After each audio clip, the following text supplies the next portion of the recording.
Hey guys, this is Mrs. James to help you out on your homework. This is going to be for page 16 in your book and page 22 in your book as well. Okay, there's one quick change that I have to make, you guys, and that is the number 21 right here.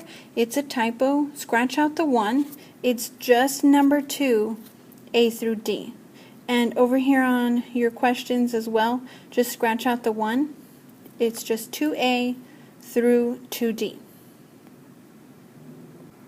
Okay, we're going to start on page 16, letter B, and that equation is negative 5x minus 6 is equal to 1.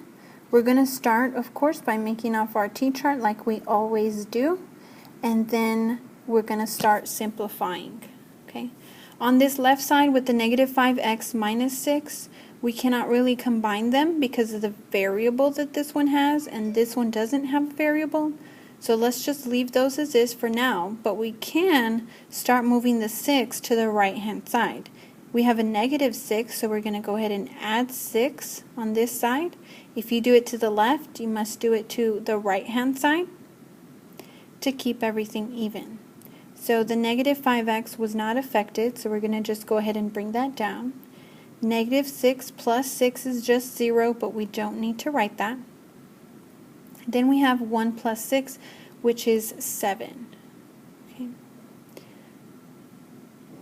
Alright, now we can see here that the 5 is next to the x, and that means multiplication. So we're going to do the opposite of multiply, which is to divide. And we're going to divide by negative 5 because we also want to get rid of that negative sign. If you divide one side by 5, you've got to divide the other side as well. And then we can see that negative 5 divided by negative 5 is positive 1, and we're left with x equals negative 7 over 5. Remember, do not change your fractions to decimals unless your directions specifically tell you to. Okay, and one problem from page 22, which is number 2A, is what I will be doing. It says 5x plus 8 is equal to 3x minus 3, and our job is to solve for the equation.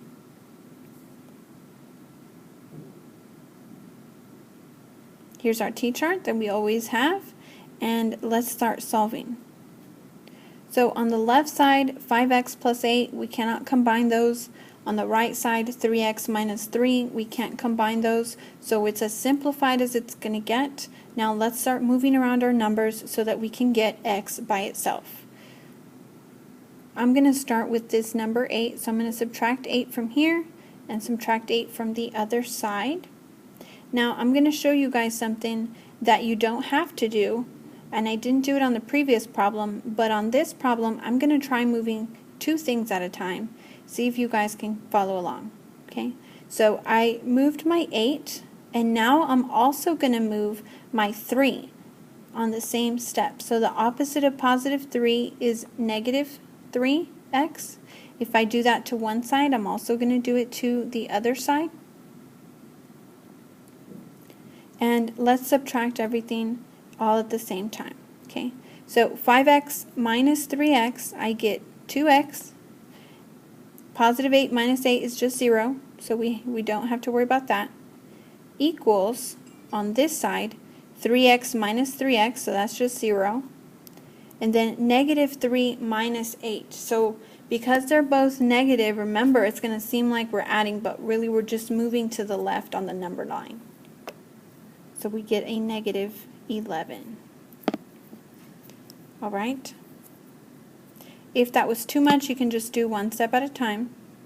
Go back to the previous problem and look at that one for directions on one step at a time.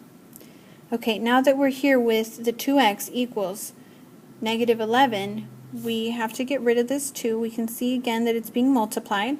So we're going to do the opposite, which is to divide. I'm going to divide by 2 on this side and divide by 2 on the other side to keep everything even. 2 divided by 2 is 1, so we're left with x, equals negative 11 over 2. This fraction is as simple as it's going to get, so we're not going to try to divide it into a decimal. Don't forget that we need to put our answers up at the top.